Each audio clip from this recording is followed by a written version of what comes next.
Ассалаумағалейкум, құрметті көрермен, арнамызға қош келдіңіз. Қазақстан және жаһанда болып жатқан есіл жаңалықтарды алғашқылар қатарында білгіңіз келсе, арна төмендегі бір ғана лайк және подписать етмелерін баса кетуді ұмытпаң. Ал онда біз бастадық.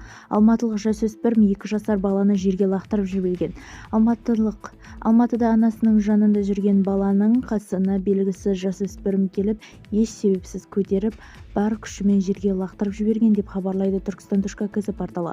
Уақиға кешкі уақыт тұрғын үйдің ауласында болған.